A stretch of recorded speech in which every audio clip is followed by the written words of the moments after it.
নমস্কার। এগুলো কি বলুন তো? হ্যাঁ, এগুলো হলো পেঁয়াজি। তো এত টেস্টি টেস্টি পেঁয়াজি আমি কী করে তৈরি করলাম চলুন আপনাদের সাথে শেয়ার করি। তো আজকে বিকেল থেকে বৃষ্টি হচ্ছে, আর এই বৃষ্টির মরশুমে কার না পেঁয়াজি খেতে ভালো লাগে বলুন। এর জন্য আমি কয়েকটা পেঁয়াজ নিয়ে নেব। তারপর পেঁয়াজগুলোকে 2 টুকরো করে কেটে নিয়েছি। তারপরে এইভাবে লম্বা লম্বা করে কেটে নেব। এরপর আমি পেঁয়াজগুলো ধুয়ে নিচ্ছি। তারপর শিলনোড়ায় আতপ চাল বেটে নেব। এগুলোকে আমি 1 ঘন্টা আগে ভিজিয়ে রেখেছিলাম। আতপ চাল দিলে পেঁয়াজগুলো খেতে অনেক ক্রিস্পি হবে এবং ভালো লাগবে খেতে। তো দেখুন পেঁয়াজগুলো ধুয়ে জল ঝরিয়ে নিয়েছি। তারপর পেঁয়াজে দিয়ে দেব পরিমাণ মতো বেসন।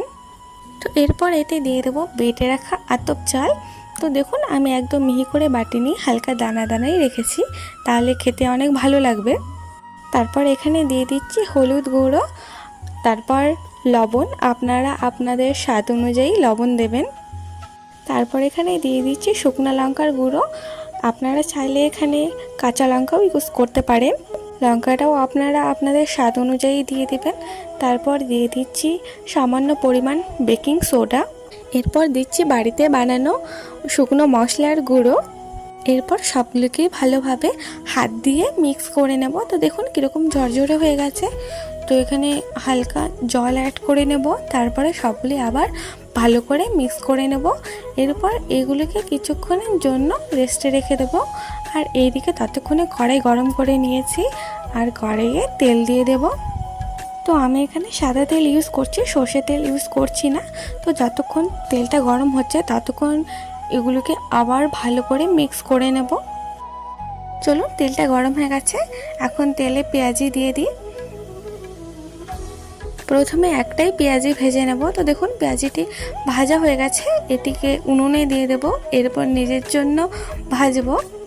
তো এক এক করে পেঁয়াজগুলি আমি গরম তেলে দিয়ে দেব ভাজতে। আর আমার চ্যানেলে যারা নতুন বা আমার ভিডিও ফার্স্ট টাইম দেখছেন তারা অবশ্যই চ্যানেলটিকে সাবস্ক্রাইব করবেন এবং আমার ভিডিওগুলিতে লাইক অ্যান্ড কমেন্ট করবেন। আর আমার ভিডিও আপনাদের কেমন লাগে অবশ্যই কমেন্ট করে জানাবেন। আপনারাও একবার বাড়িতে এইভাবে পেঁয়াজি ভেজে খেয়ে ট্রাই করবেন, খেতে অনেক ভালো লাগবে।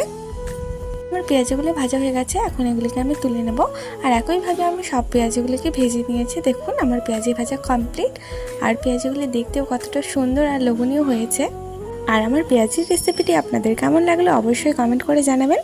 আমি এখানে টমেটো সস নিয়ে নিয়েছি, আপনারা কারা কারা আমার মতো টমেটো সস দিয়ে পেঁয়াজি খেতে পছন্দ করেন অবশ্যই কমেন্ট করে জানাবেন। তো চলুন টমেটো সস দিয়ে পেঁয়াজিগুলি ট্রাই করে দেখি খেতে কেমন হয়েছে।